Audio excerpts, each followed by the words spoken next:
tinokutendai imi Jehovha makaita denga napasi. Imi Jehovha mune nyasha kunyange mune ngoni noupenyu hwedu. Isu Mwari tauya mari kunyange panzvimbo ino panguva ino nokuti kuna wamuri kutsvaga kusunungura.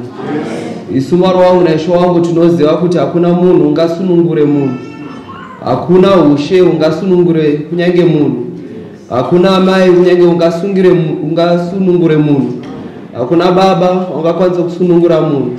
Asi Mwari tinoziva kuti iye Jesu ndiye ega anokwanisa kusunungura munhu, nokuti kana ari Jesu anoziva zviri mumwoyo memunhu, kana ari Jesu anoziva masikiro akaitwa mumwoyo wemunhu, kana ari Jesu anoziva chinokwanisa kushambidza kunyange munhu wemukati. Imi Mwari wangu naishe wangu panguva ino Mwari tiri kukumbira kuti iye Kristu auye kunyange Mwari wangu asunungure vanhu kunyange vakasunga. Ndakumbira Mwari nokutenda nezita raJesu anodzoka. Amen. Amen. Amen. Shekutanga ndokwasa wafundisi vari pakati pedu nezita raJesu anodzoka. Amen. Amen. Nevadikani vose varipo ndokwasa nezita raJesu anodzoka. Amen. Amen. Sekunzwa kwamanzwa nako naMC kuti ino haisi kuti ichechi, asi Mwari akamutsa mwoyo yedu kuti tibatsire vanhu kuti vasunungurwe naMwari. Ende kuti tivape simba rekukunda chitadzi, kuti even vanhu pavanodzokera kumachechi avo vashumira nesu, chavanenge vanacho isimba rekukunda. Ende ndo Kristu zvaakauya panyika. Haana kuuya panyika kuti atange chechi angadai akatanga chechi yake. Haana kuuya panyika kuti aseparate vanhu pakunamata kwavo, asi akauya panyika kuti asunungure vanhu, kuti iye paaizoenda pamuchinjikwa vanhu vaizosunungurwa. And whoever anenge asunungurwa naKristu asunungurwa zviro kwazvo. You know, ndine so much faith yekuti Kristu ndiye anosunungura munhu. Why do I have so much faith? I have so much faith because dai nhasi ndisiri pano, ndisiri ndakamira pamberi penyu, dai vamwe venyu mutori kudzimba dzenyu, asi panguva ino iyi dai manga madecide kuti inini ndoda kutsvaga Mwari, ndoda kuti Kristu ashandure upenyu hwako, iwe waisangana naKristu. But it so happens at this time Mwari andimisa pamberi pako kuti ndiise kutenda mauri kuti Kristu ari pano, kuti ndiise kutenda mauri kuti Kristu adecide kushanyira kunyange upenyu hwako. This is why I stand with so much confidence kuti even munhu ari muguta rino ari kumba, but at this point akabelieve kuti Kristu aripo kuti amusunungure, zviro kwazvo munhu yeye anosunungura. But imimi nhasi mauya muchitenda kuti zvimwe mashoko amuchanzwa nhasi ndo achakusunungurai. Muchinzwa vamwe vanhu vachitaura kuti ini ndakasunungurwa, uyai musangane nemunhu akandiparidzira. But handisiri ndinoita basa rake. Inini basa randinoita nderekuziva kuti panguva ino Mwari pane vanhu vada kusunungura. And then panguva iyoyo ndomeka sure kuti ndiri at that appointed time. Then whoever anenge achinzwa mashoko acho akatenda kuti zviro kwazvo Kristu auya kuzomusunungura, ndiye Kristu anomusunungura. Hakuna munhu anokwanisa kusunungura munhu. Manzwa vana vadiki vachipupura panapa vachitaura kuti kana vakanga vari vabereki, vamwe vavo vabereki vavo vafundisi, but hachisiso chakavasunungura kuti mwana wemufundisi azvisunungure munhu. Vamwe vavo maparents avo anogona vari mapurisa kana masoja, vanotogara vane zvamboko vachiti iwewe wakada kundinetsa ndokurowa. Vamwe vakatorowa vakatosvika papoint yekuti vakavaudza kuti even makaramba muchirowa upenyu hwangu hausi kuzoshanduka. Hakusi kuti aisada kuti upenyu hwako hushanduke, nokuti munhu mweya wakasikwa naMwari, mweya uri maari unonzwa kuti inini ndofanira kusunungura. But aitadza kuziva kuti chii chinokwanisa kumusunungura. Pairo wake kutanga akapromisa mubereki wake akati inini handichazviita, handichazvidzokorodza, but akazoona achizvidzokorodza. kechipiri paakarohwa akaona futi achizidzokorodza. Vasvika papoindi achiti kunyange makaramba muchirohwa makaita whatever zvamunoita asi inini handikushanduki, because akaona kuti shamu yaisakwanisa kumushanduka. But munhu iyeye akati asangana naJesu akatenda kuti Jesu auya zviro kwazvo kuzomusunungura, nekuti panguva iyo akatenda kuti Kristu auya kuzomusunungura. The moment yaakatenda akanzwa mukati make kuti adzikinurwa, akanzwa mukati make kuti inini zviro kwazvo Mwari andishandura. And then abhilivha kudaro kuti Mwari andishandura. Paakaenda kumba kana akanga ane havi yekunwa aiti paakaona doro akatanga kunzwa kuti inyange doro riri kundisemesa. Hakuzi kuti paakauya paakanamatirwa akadonha pasi aye kudonha munhu pasi hazvo zvinoshandura upenyu hwake, because chinoshandura chinofanira kudonha chinhu chiri mukati, because chinhu chekunze chakadonha even chakafa or whatever zvachingaite, but at the end of the day kana chinhu chemukati chisina kushandurwa munhu yeye anoramba achinzwa kuti pane chiri kumudhonza. But vana avo vakati vadzokera kushamwari dzavo, vadzokera kunyange kunzvimbo dzavakanga vari kwadziri, but one thing chakaitika mumwoyo mavo, chakaitika kunyange muupenyu hwavo ndechekuti vakanzwa kuti vaane simba. And it is at that point vakaziva kuti chavatenda ndechechokwadi. Yesu vakazvinzwa mumwoyo mavo kuti inoda kusangana naJesu, asi vamwe vavo vakabuda vachiti zviro kwazvo ndasangana here naJesu, zviro kwazvo ndadzikinurwa here zvitadzo zvangu. Asi akati asangana nezvinhu zvaimudhonza kare akaona kuti zviro kwazvo mukati mangu mashandurwa. Nekuti vamwe vavo vakanga vamira kuti pamwe ndichadonha pandichanamatirwa, akaona kuti haana kudonha. Akafunga kuti pane zvimwe zvichaitika, pamwe achangobuda achingomhanya panaso zvakaitika, asi zvakanga zvaitika mumwoyo make nokuti akanga atenda kuti Kristu Jesu auya kuzomusunungura. Now nhasi pane munhu Kristu Jesu ari kutsvaga kusunungura. Nhasi pane munhu Mwari waatsvaga panguva ino waaita an appointment with, wati in mutare kune munhu achauya achitsvaga kusunungurwa naMwari. Yesu anoshumira, Yesu anoita zvese. Mumwe dzimwe dzenguva atori an elder or leader muimba yaMwari, but izvozvo zvinokwanisa kushandura muupenyu hwake. Dzimwe dzenguva ashambidzika zvakanaka, apfeka even zvinodiwa muimba yaMwari, zvese zvinoratidza kuti ingava ndokupfeka kunyange kwemukristu. But nevertheless nhasi uri pano because uri kuziva kuti hausati wasangana naJesu, hausati wasangana nechinhu chine simba, chinhu chinokwanisa kunyange kushandura upenyu hwako. Now Mwari andituma kuti utende kuti Jesu ari pano. Mwari andituma kuti iye Jesu akusunungure, nokuti ndiye anoita basa racho mumwoyo mako. Tikavhura mabhaibheri edu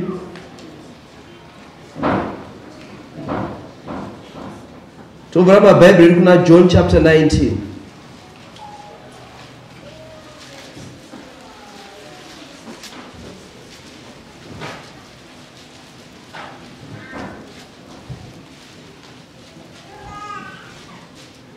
So John chapter 20.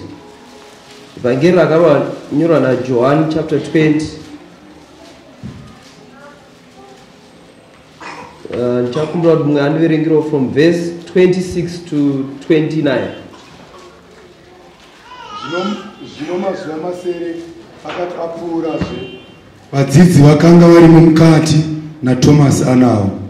Jesu akauya mikova yapfigwa akamira pakati pavo akati, rugare kwamuri. Ipapo akati kuna Tomasi, uya pano nomunwe wako uone zvanza zvangu, uya noruoko rwako uruise murutivi rwangu, usava usingatendi asi unotenda. Tomasi akapindura akati kwaari, Ishe wangu naMwari wangu. Jesu akati kwaari, watenda nokuti wandiona, vacharopafadzwa vanotenda kunyange vasina kuona. Amen. Amen. Then tende kuna John chapter 2.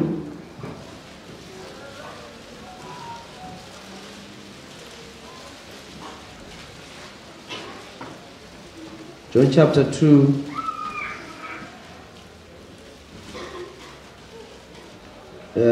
from verse 18 to 21. Zvino vaJudha vakapindura vakati kwaari, ungatiratidza chiratidzo cheiko zvaunoita zvinhu izvozvo? Jesu akapindura akati kwavari, putsai temberi iyi, ini ndichaimutsazve namazuva 3. Zvino vaJudha vakati, temberi iyi yakavakwa namakore ana 46. Zvino iwe ungaimutsa namazuva 3 here? Asi iye wakanga achireva temberi yomuviri wake.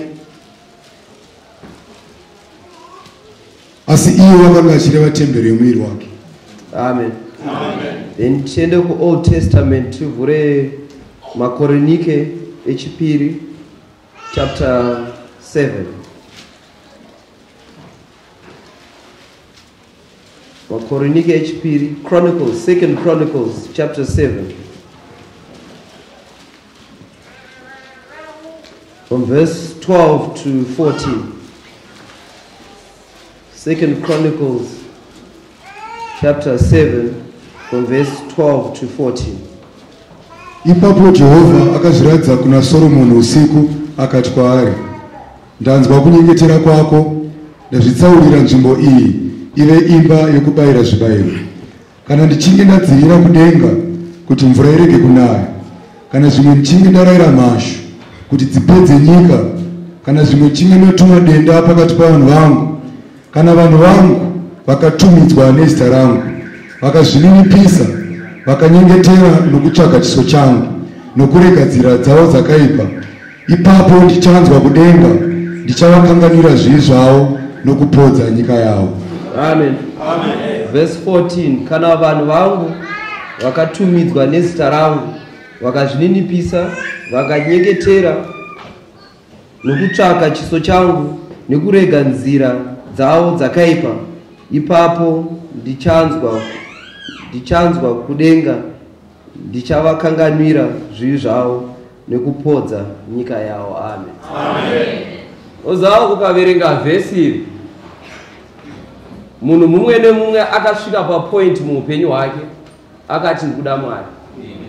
Munhu mumwe nemumwe akasvika papoint even agumirwa akati ingawani kuna Kristu. Dzimwe dzenguva wanga watambudzwa kunyange nezvitadzo zvizhinji, wanga watambudzwa kunyange nekuchiva, wanga watambudzwa kunyange nekunyepa, wanga watambudzwa kunyange nekuba. Not only zvinhu zvakadaro, but even mweya yemadzinzi. Dzimwe dzenguva wakafunga kuti iwe wakaitwa sechibayiro kuti vanhu vaite mari kunyange mdzinza ravo. Ukati inini ndiri kunzwa kunge ndingori chibayiro, kuti pane mweya kunyange wakandisunga. But uri pakadaro wakasvika kunyange pakugumirwa, wakati dai Mwari andinzwira nyasha, dai Mwari andinzwira ngoni. Dzimwe dzenguva wakatombosvika kunyange pa vhesi iri rinoti, kana vanhu vangu vanodanwa nezita rangu vakanyengetera kwandiri, vakatarira kwandiri, inini Jehovha ndiri kudenga ndichavanzwa, ndichavakanganwira kunyange zvivi zvavo. Ende wakatora kunyange this verse wakati ndavada kutarira kuna Mwari kuti Mwari andiitire kunyange zvakanaka. But still nevertheless wakazvinzwa mauri kuti still pane chisina kukwana, kuti still pane chikuramba chiri kushungurudza, kuti even pawaitaura mazwi ayo waimataura usina kutenda, waitaura uchiti dzimwe dzenguva Mwari achandinzwira ngoni, dzimwe dzenguva Mwari achandinzwira nyasha. But one thing chandida kukudza kunyange pazuva ranhasi ndechekuti wakataura mazwi ayo pazuva ranhasi, iye Mwari kunyange achakunzwa. But one thing chandida kuedza kukubatsira kuti ndikuratidze why Mwari achakunzwa, why Mwari iye ari even panzvimbo yakakwirira, even ari kudenga achirumbidzwa kunyange nendiro dzese. Why is it that Mwari achanzwa kunyange munhu akaita sei? Mukatarisa nguva Solomoni yaivaka temberi, one of the greatest achievements kunyange yevanaIsraeri ndepawakavaka temberi. Nokuti pawakavaka temberi, pataverenge apo, Mwari akatopindura kunyange Solomoni akati, imimi even muri kure neni zvakaita sei, even masungwa kunyange nemweya yemadzinza, even manamata zvimwe zvimwari, ende makasvika panguva yekuti maane nzara nokuda kwekutadza kwenyu, but imimi makauya in this house imba iyi kunyange yavakwa kunyange naSolomoni. Imba iyi yandakaudza David kuti Solomoni achazovaka. Mukapinda in this house makatarira kunyange kwandiri ini Jehovha ndichakunzwai. Why was God going to hear them? Mwari angachavanzwa nokuti Mwari angatotaura kuti kuvaka kwangu aita temberi iyi Mwari angavakirwa kunyange pekugara. Ende pakutaura kunyange kwaMwari akatotaura achiti even vatorwa vari kunyange kunzvimbo iri kure kure asi vakauya kunyange muimba iyi inini Jehovha ndiri kumusoro kunyange ndichavanzwa kunyange vari vatorwa. Even though vakanga vasiri vanhu vaIsrael, munhu mumwe nemumwe aiti achipinda in this house, in that house, Mwari kunyange aivanzwa ende Mwari akakanganira kunyange zvitadzo zvavo. Saka Mwari right from the beginning aida kukanganira vanhu zvitadzo zvavo. Mukatarisa each and every time chaipedza vaIsrael simba ndechekuti pavainotapwa kana vakanga vari maforeigners avo kana dzanga dziri mhandu dzavo vaitomeka sure kuti vadestroy the temple because vaiziva kuti the temple kana vanhu ava vakapinda in that temple Mwari wavo anovarwira, Mwari kunyange anovanzwa. Mukatarisa the way Solomoni akavaka this temple akagadzira a place yekuti each and every single time muprista aitopinda mukati momo ende obayira pamberi paJehovha nokuda kwokutadza kwevanhu votokanganwira. Zvakafanana nemunhu kana even akasungwa nokuti aba pane zvaaita pane in some cases pane paanotokwanisa kubhadhara a certain price kuti iye asunungure. Otonzi munhu uyu asunungura because ndo charge iyi kunyange yaapiwa. But some of us zvitadzo zvatakabata anga ari ma-death sentences. Zvitadzo zvatakabata hapana patainzwa kuti zvirokwazvo pane Mwari paachatinzwa kunyange muupenyu hwedu. Mukatarisa kana way Solomoni yaakavaka that temple akagadzira place yainzi holies of holies. And in the holies of holies zvonzi akatora mufananidzo wekudenga ende paive nenzvimbo yainzi chigaro kunyange chenyasha. Ende ipapo akaisa macherubhimi akatarisa kunyange chigaro ichi chenyasha akarinda kunyange akatarira. But chaitika ndechekuti kana muprista aipinda imomo ane zvitadzo munhu iyeye aigona kutofa. Vanhu that year voregera kunyange kukanganirwa zvitadzo zvavo. But aiti kana akapinda iye ari pure because aifanira kuzvishambidza because zvainzi ndo Mwari kunyange paaigara. And then aiti akanyengetera kuna Mwari akabayira pamberi paMwari nokuda kwezvitadzo zvevanhu vanhu vaitokanganirwa naMwari. And izvi zvaitoitika pakati pevanhu vaIsraeri. Nguva yaMozisi Mwari akati vagadzire ark, the ark of the covenant. Now the ark of the covenant Solomon akaitora akaisa futi in that holy place because vaiziva vanaIsrael kuti each and every single time dzimwe dzenguva vaiti even vakuenda kuhondo vaitora kunyange areka yesungano yakanga iri sungano between ivo naMwari kuti inini hapana pandichakusiyana kuti hondo dzenyu dzese inini ndichakurwirai kwese kwamuchaenda inini kana areka yasumuka inini Jehovha ndichakurwirai. Even the time pavakacrossa Jordan vakuenda kunyika yechipikirwa Canaan zvinonzi areka vanhu vakanga vakatakura areka payakangopinda mumvura pakabva patooma because it was a covenant between ivo naMwari kuti as long as areka yaMwari iri pamberi penyu inini Jehovha kunyange ndichakurwirai.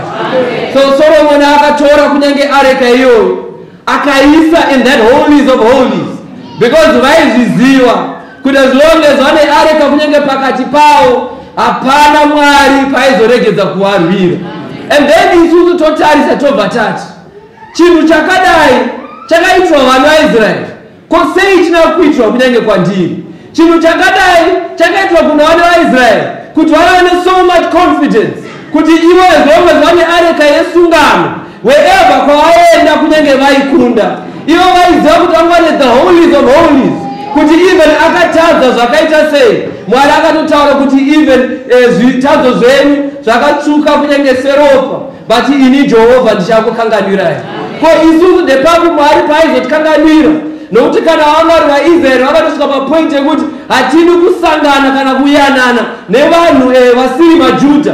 And each and every single time vairamba vachiti kana vanhu vasiri maJudha vanhu vasiri unclean. But Mwari angataura kuti even vanhu vari vatorwa, even vanhu vasiri maJudha vakapinda into this temple, inini Jehovha Mwari kunyange ndichavanza. Now that was the structure of the temple. And that was God's idea.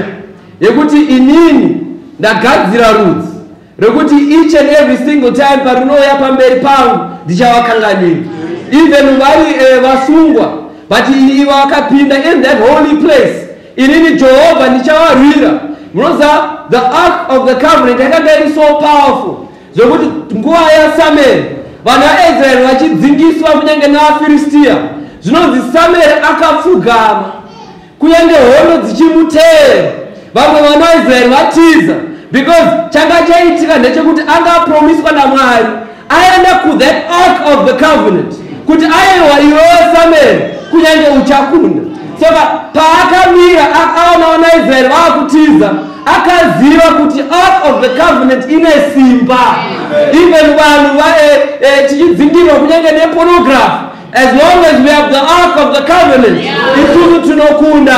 Vaiziva kuti even though tichiremerwa kunyange nembanje, as long as we have the ark of the covenant, takaisimudza isusu Mwari kunyange achatirwira. Ene aiziziva izvi. Saka pana chinhu chaaitya. Hondo yavaFiristia yakutanga kuuya, iye akapfugama akatarira kuna Mwari akati I have the ark of the covenant. Vaaziva kuti ini Jehovha ndiye achandikundira. Akakundira ari mumwe chete, but akakunda nokuda kwekuti kwete nokuda kwekuti akamira akarwa, but aiwa the ark of the covenant. Zvakanga zvisina basa kuti vakanga vakaita sei, zvakanga zvisina basa kuti vanotya zvakaita sei, zvakanga zvisina basa kuti mhandi dzavo dzakanga dzakavakurira zvakaita sei, hazvina basa kuti even at night at times pane munhu anokushanyira, pane zvaunoona each and every single day, hazvina basa kuti zvakakura sei, but as long as you have the ark of the covenant, because isungano between iwewe naMwari kuti ini Jehovha, regardless of kuti chii chiri pamberi pako, regardless kuti wasara uri munhu mumwe chete panyika, but because of the ark of the covenant, nokuti ndakaita mhiko panyika yapenyu kuti inini ndicharwira vanhu, and because of that Mwari kunyange anotikundira. You know, there's a time pakati pevaIsraeri vakatorerwa the ark of the covenant, and vatorerwa the ark of the covenant because vakanga vakundwa. Vakatorera the ark of the covenant because kana vakanga vari vatora vakaziva kuti takavatorera the ark of the covenant, but now they become useless, they become weak. But Bible rako nerangu rinotaura richiti vakatanga kutambudzwa for almost 6 months. Then mumwe munhu paaudza with wisdom kuti chinhu ichi chamatora ichi ndo chinhu kunenge chinotikanganisa pakati pedu. Chinhu ichi ndo chinoti vanhu ava even hondo dzavo dzisiri prepared, but as long as pavanochimisa ichocho kunyange vanotikunda. But honai now tatora chinhu ichochi takatiza pakati pedu. Now this is why takukundikana muupenyu hwedu, because what happens with the ark of the covenant? The ark of the covenant, it fights for itself. The ark of the covenant, hapana chinoikunda whether muende aedza kuita sei, but the ark of the covenant, it always prevails because isungano between iwewe kunyange naMwari. And then you ask me, what is the ark of the covenant? And then you ask me, what is the temple? And then you ask me, what is the holies of holies? Then you ask me, kuti ndepapi pacho pandinopinda pekuti inini ndokwanisa kudzikinura naMwari. Mukatara the time when they built kunyange temple, vakaverenga the story in chapter 6. Zvonotara zvobva zvanzi Solomoni paakanga apedza zvese akunamata achitarira kuna Mwari, zvinonzi pakaita gore rakauya pakati pavo. Vapristita nevanhu vese vakatadza kupinda nokuda kwehuepo kunyange hwaMwari. It was the power of God.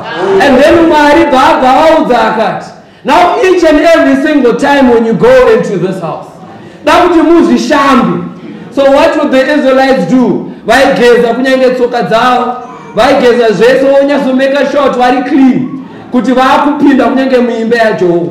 And then you ask me kuti ndinopinda sei in that temple, because the power about that temple ndechekuti whatever chaunokumbira uri mukati imomo iye Jehovha Mwari anokumbira. And then you ask kuti inini I am an unclean person, inini ndikuremera nezvitadzo zvangu, inini mataura kuti kana iri temberi iyoyo yaipindwa nevanhu kunyange vanga vashambidza. Yes, ndoziva kuti hakuzi kushambidza kwekunze sekutaura kwandakuudzai. Vamwe vageza zvakanaka vaenda kuchechi, vamwe kunyange makeup vaidza zvese kuri kushamba kwekunze, but at the end of the day vapinda muimba yaMwari, but vari kunamata kuna Mwari, but still Mwari haasi kuvanzwa. Vamwe vamire pamberi pevanhu vaimba kunyange praise and worship, but at the end of the day haasi kunzwa zvaari kukumbira kusunungurwa naMwari, but simba iroro haasi kurinzwa kunyange mukati make.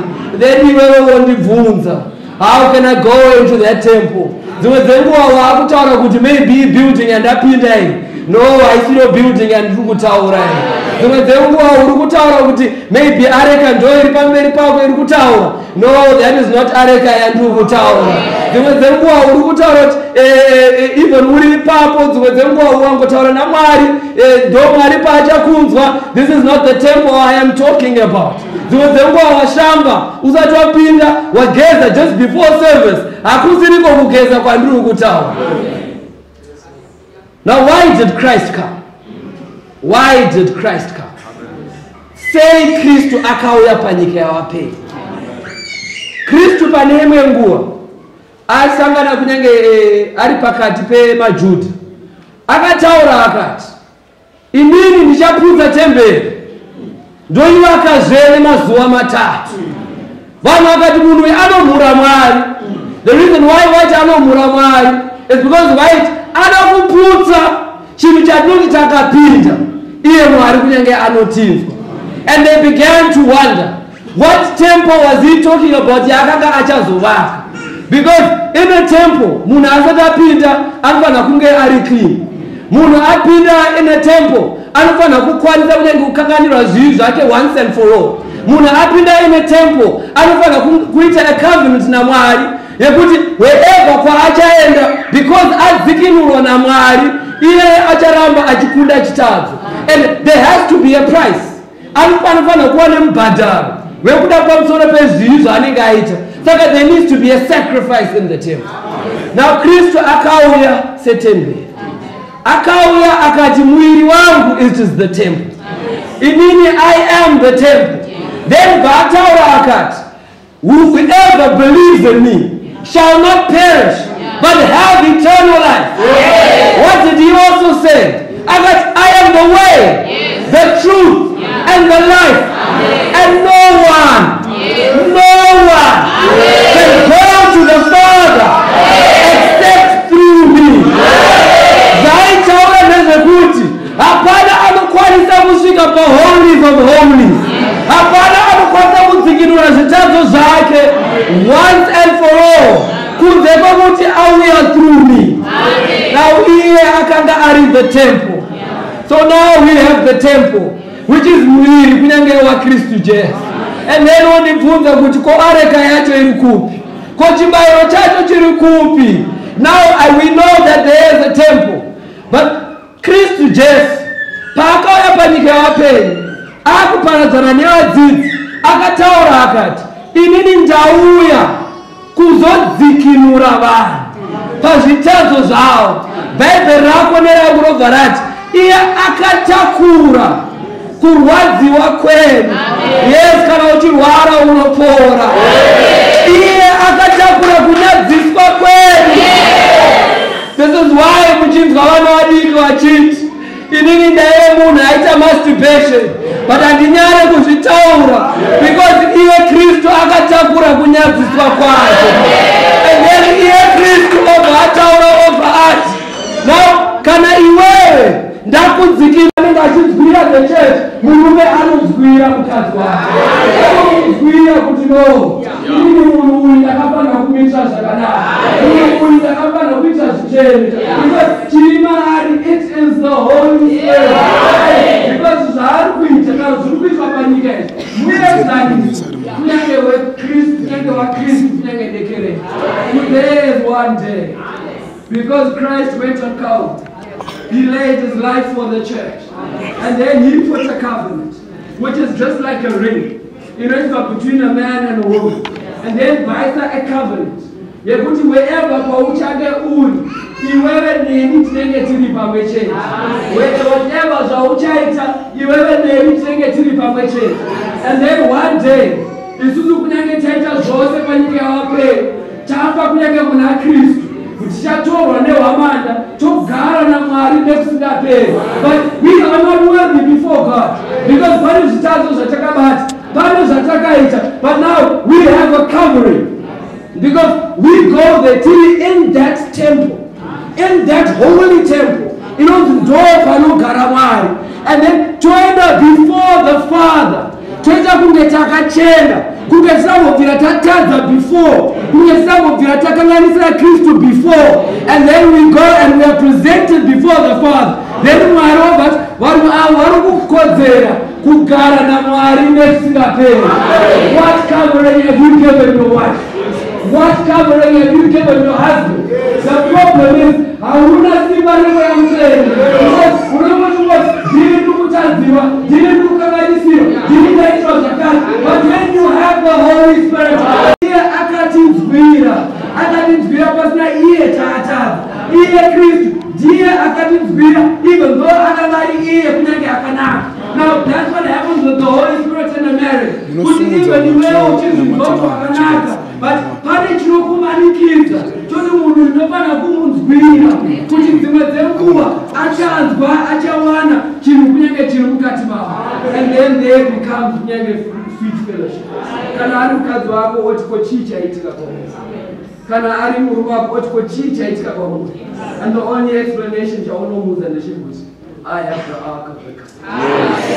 Kune chiri kundiendera pamberi. Because even usiri perfect, iwewe unovorwa icho choenda pamberi, ndo chaanenge akuona. Akuona kuti ingawani munhu uyu mutsveni, ingawani munhu uyu akanaka, ingawani munhu uyu zvandaiona zvese zvinhu. But problem inoitika ndeyekuti kana nawo asina the ark of the covenant, ruchiwa rotanga kupinda mari. Utanga kuona kuke vamwe vakadzi vakanaka, dzimwe dzenguva mukadzi waanototera anenge akatoshata kupfuura mukadzi wake. But chiri kuitika maari ndechekuti haana the ark of the covenant. And when you don't have the ark of the covenant, unoramba uchikundwa, unoramba kunyange uchikundikana. This is why now kana vari vanhu vari muchechi, they leave the church kuti vanotsvaga masolutions kune mweya madzinzi. Zvichinzi pamwe pane zviri kuitika kunyange kukumba kwedu zvekutadza kuti tigare zvanhu zvakanaka. One thing I will tell you, when you have Christ, hapana chinokanganisa. Kurinzwa. Because waita zvauri kuita, kana uri mhondi, uri baba, unototi wadzokera wawe, wongotanga kungochena. Uchauti zviri kuitikei kwai? Wotodza kunge uri kutsva, utori kugenda. Chikamuitwa paunenge wafa, uchazongoenda pane izvo zvawakararama. Because zvawakararama panyika wapenyu ndo zvichakudhonza. But now Christ is here.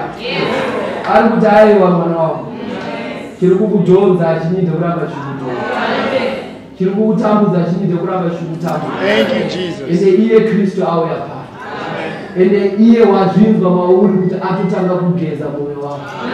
Watozvinzwa mauri kuti inini pane chiri kuitika mandiri, ende ndiri kuchida chinhu. And yes, you can pray, because ndazarura mukova. Yes, you can pray, and ndauzarura sei, because ndakutendesa. Ndakutendesa wakazvinzwa kuti zvirokwazvo ari pano, ende uri kutomunzwa kuti ari pano, because inini kana ari pano ndinomunzwa. Zvaari kuita mukati mangu, because iye anenge achidudza zvekutaura. Many people will ask me, what kind of Bible school ipi? Hakuna Bible school yanakaenda. Saka zvakuti ndikuzvana kupi? Because I have a covenant with God, which is the Holy Spirit. Yeah, I don't know everything about Christ. It is the covenant between me and God. And why don't you want that same covenant? Yekuti kuoneka uri koko Yesu unokwanisa kubatsira vanhu, unokwanisa kubatsira mhuri yako, because that covenant ndio inokupa kunyange zvekutaura. The problem with Bible schools today, they have neglected the power of the Holy Spirit. Vaenda kukunowedzera dzidzi nekunyevedzera zivo, vamwe vanoenda kunyange shoko iri sebhuku, but it is not just a book, it is the voice of God. And where can you hear the voice of God? Inside his house, in his temple. So unopinda muna Kristu, wapinda muna Kristu now, you can hear the words of God. You can hear kuti Mwari chii chaari kutaura.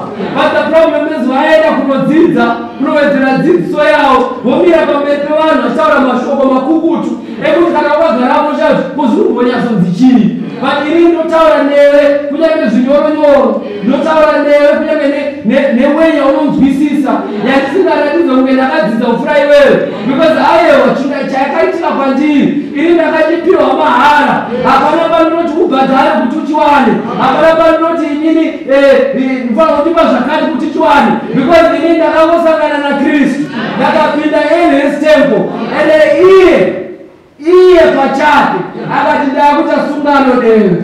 Nawo sungano iyoyo yandiudza pasi, because iye andiudza kuti pane munhu ada kusunga. This is why paanondiudza handirani, because ndinoziva kuti iye akandiponesa, ende zvaakaita mandiri ndichechokwadi. Saka iye akandiudza pane munhu akaponeswa panapa, ndozva kuti uripo. Kunyange ungaramba, but inini hapana pandinosara ndine musha.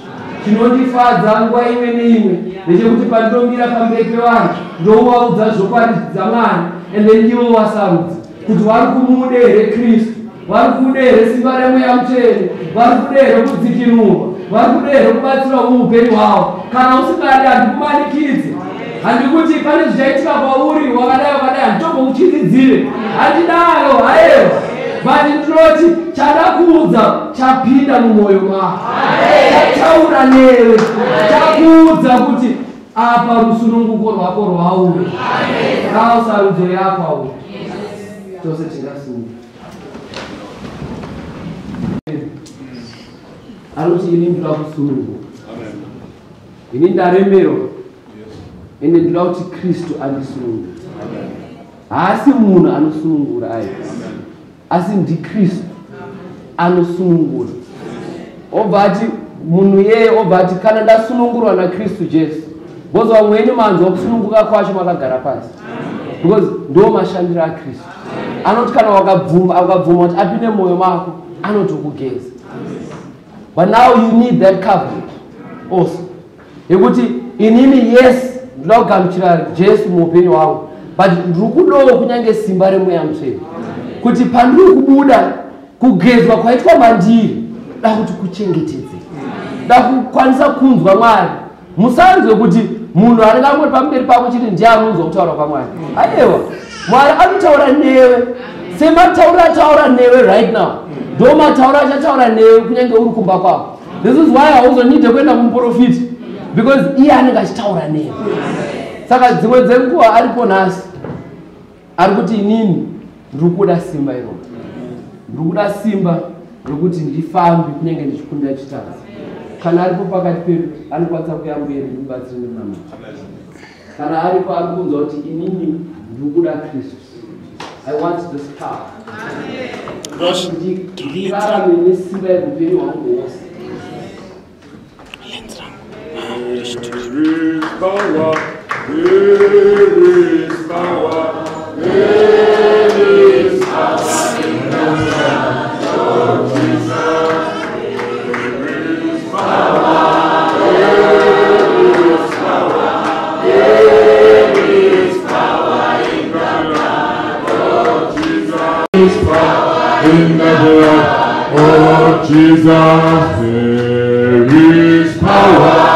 There is power, there is power in the blood of Jesus.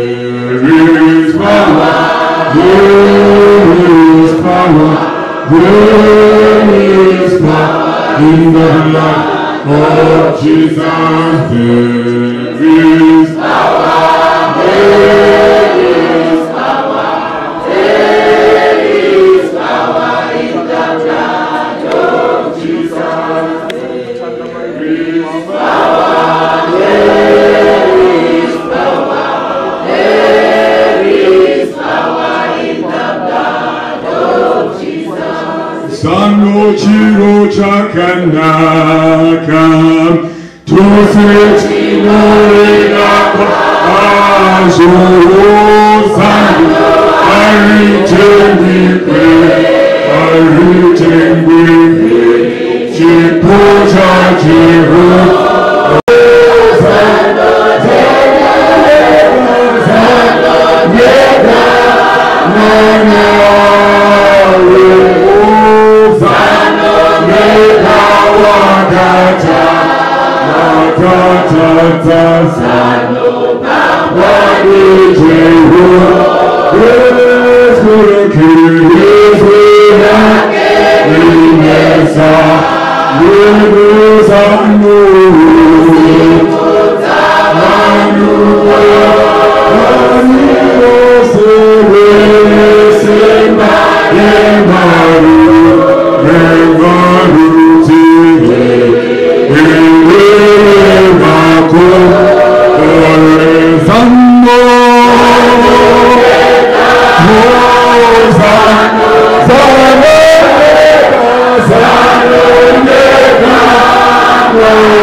Selamat. Moro uneshwa imi Jehova mari munoshamisa. Imi Jehova mari marangarira anu akanga vari mumusungu. Imi Jehova mari pane nguva yamakawarangarira vana vaIsraeri nyange mari kuti muvasunungure. Imi Jehova mari vakasvika kunyange pagungwa dzvuku. Imi Jehova mari vakaona vasingakwanise kuyambuka. Asi nokuti imi Mwari makatendeka. Imi Jehova mari vakatadza kuona kuti areke yesungano yakanga iri pamberi pavo. Asi Mwari wangu naishe wangu, the moment mari yavakatarira kunyange gungwa dzvuku vakatanga kufamba, imi Jehova rakabamuka nepakati. Imi Jehova mari varipo vana venyu pazuva ranhasi vauya mari vachidzinyirwa nemweya yakaipa. Vamwe Mwari wangu naishe wangu vakunda kuti vasvike pano. Vamwe mari havasi kuzikanwa kunzi vasvika pano, asi chavari kutsvaga mari kusununguka. Panguva ino vamwe vari kuona kuti hondo iyi zviro kwazvo vachakunda here. Asi Mwari wangu naishe wangu, panguva ino mari ini Mwari ndiri kukumbira kuti imi Jehova mari vaone kuti imi Jehova areka yesungano. Imi Jehova yamira mari pamberi pavo. Kunyange mari vari kuona kuti vasvika mari pakugumirwa, vasvika mari kunenge pamadziro. Asi Mwari wangu naishe wangu vatora step of faith pazuva ranhasi. Ende Mwari wangu munoziva mari mabamura kunyange gungwa dzvuku muupenyu hwavo. Imi Jehova mari vachafamba paivhu kunyange rakaoma. Asi nhasi mari vaita sungano navo mari Jehova, kuti imi Jehova mari pese pavachaenda, imi Jehova simba remweya mutsvene richava navo mari. Imi Jehova chichava Mwari wangu naishe wangu chiratidzo, ichava mari sungano pakati pavo nemi, kuti nhasi mari mavadzikirura. Irizi Mwari ichava sungano mari. Vamwe vavo pazuva ranhasi mari pavacharara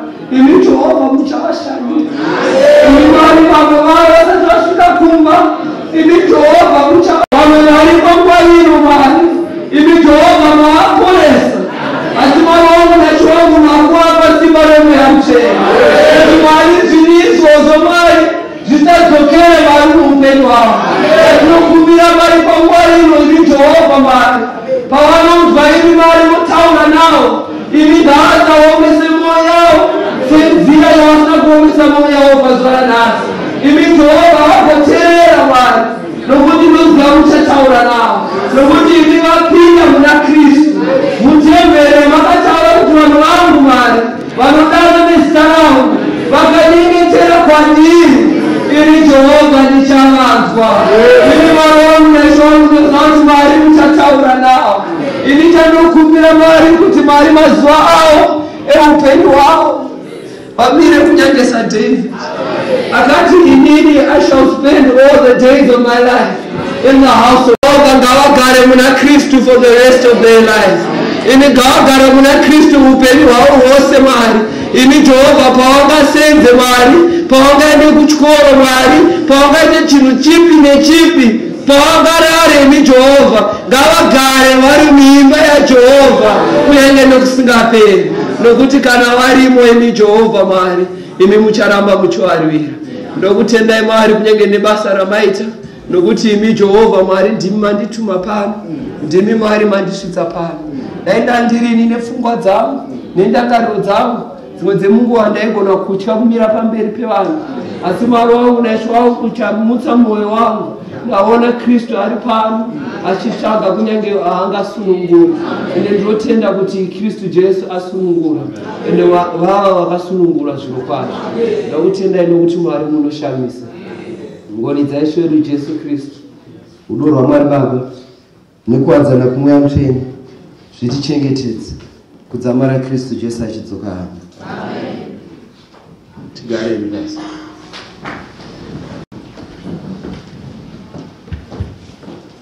Amen. Amen. Let's clap for Jesus.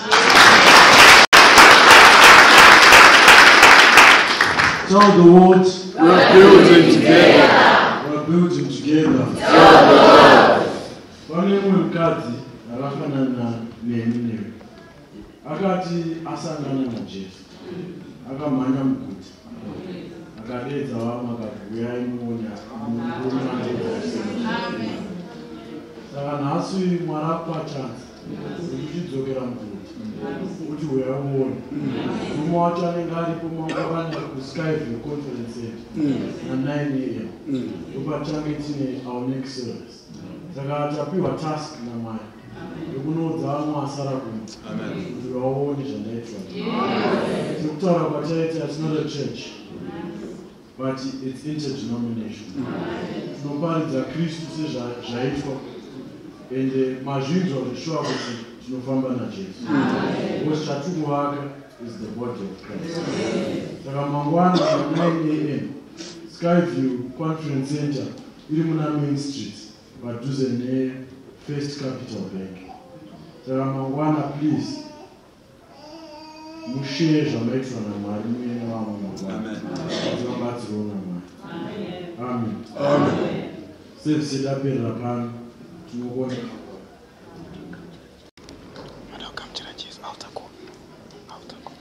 pane vanogamuchira Jesu here vasina kugamuchira Jesu tivabatsireni naMwari.